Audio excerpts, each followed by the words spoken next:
So,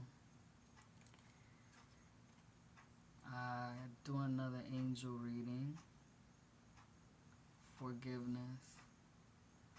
If y'all read your own oracle cards, most likely there's a card in your deck about forgiveness. And if you're anything like myself, you're like, you pull that card, and then you're like, there's somebody in your head that pops up immediately because you struggle with forgiving this person. And then most likely it's somebody from when you was a child. So then you're like, well, in my case anyway, it's like, well, why am I feeling guilt about not, I thought I forgave this person, and why are you still bringing it up, angels? Why do I get this card? Well, because of the probability of when you shuffle cards, of course, there's that. And then, if you're an empath, of course you are, you feel that conviction that it's being brought up for a reason. And it may not always be the reason you're thinking about. So you have to meditate on what it means, forgiveness, which means like you pardon somebody, you make it so that it's like they never injured you, offended you, or anything like that. So how do you do that, right? Everybody says if you don't do it, you ain't gonna heal. It's almost like a threat, like you're gonna get stuck forever if you don't forgive this person. Like you act like it never happened, basically.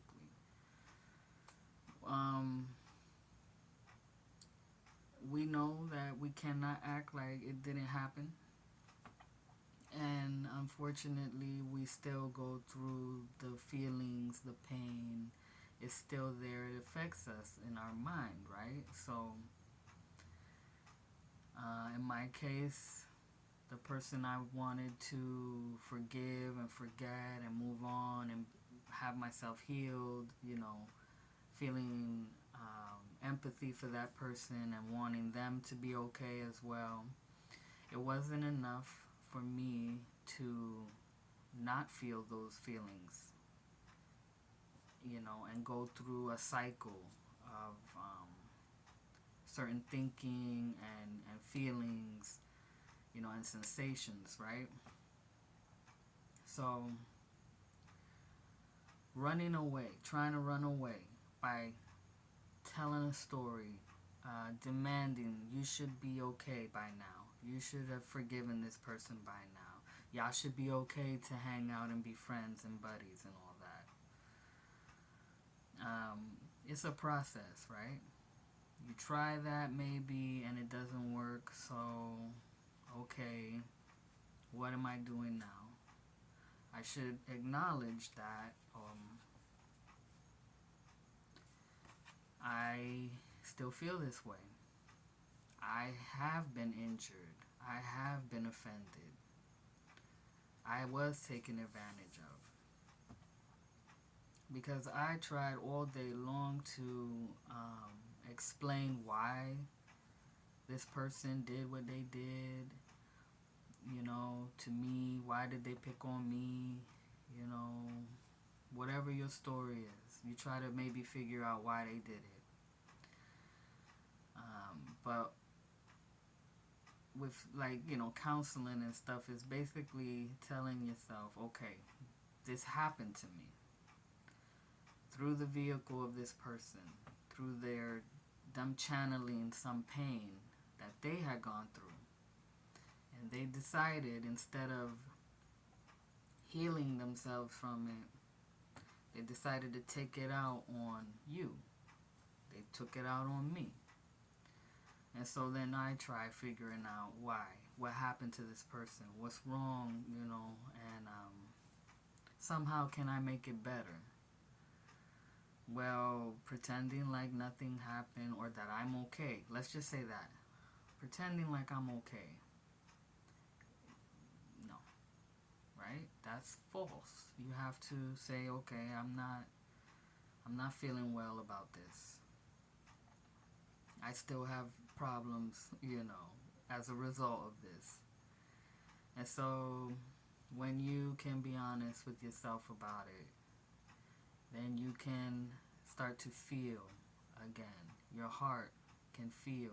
You're giving yourself the space you need to recognize that you didn't deserve to be treated like that, your child, basically, your inner child, needed to be protected, needed to be loved, needed to have respect, and they were not given those opportunities. And also to give your inner child a voice. So you are now listening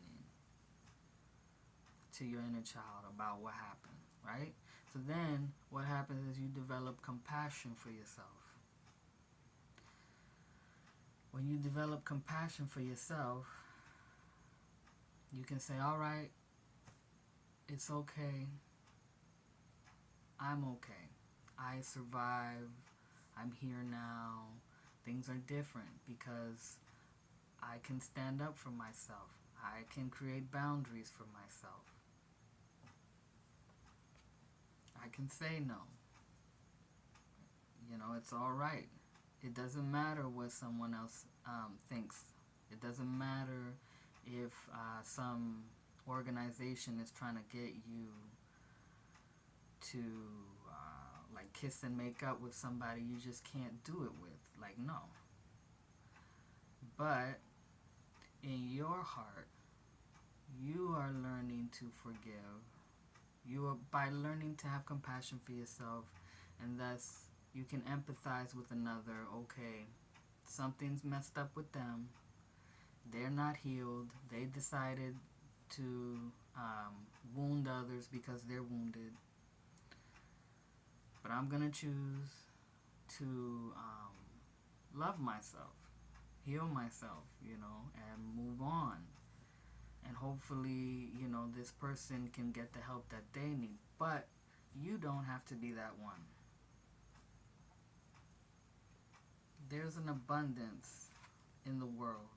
There's an abundance of counselors, therapists that can help this person out, but they have to be the ones to seek it. They have to recognize within themselves, they have to hear their inner child's cries for help. So it's up to them. It's not up to you. It's your choice if you'd like to pray for them, if you're okay with that, or whatever it is. But the main thing is that you acknowledge that you were hurt. You need a parent, so you're going to be the parent to yourself. That was needed then, or the guardian, whatever you want to call it. And then, you can slowly progress, move on. You can have a new beginning.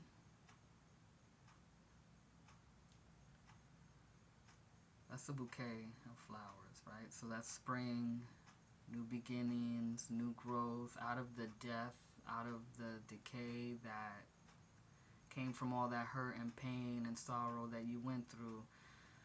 When you water it with attention, you will get new life. Blossoms. You will blossom. You'll bloom. But only God can, or Source, can truly mend another person's heart. And that is, it's up to that person to acknowledge the Source. Acknowledge that they have a problem. And that they need to get better. They need to do some healing work and stop themselves from taking it out on everybody else. Because it's, you want to blame somebody, you're never going to be able to stop looking for the source of the blame. Another way of having compassion is to realize, okay, where have I hurt others?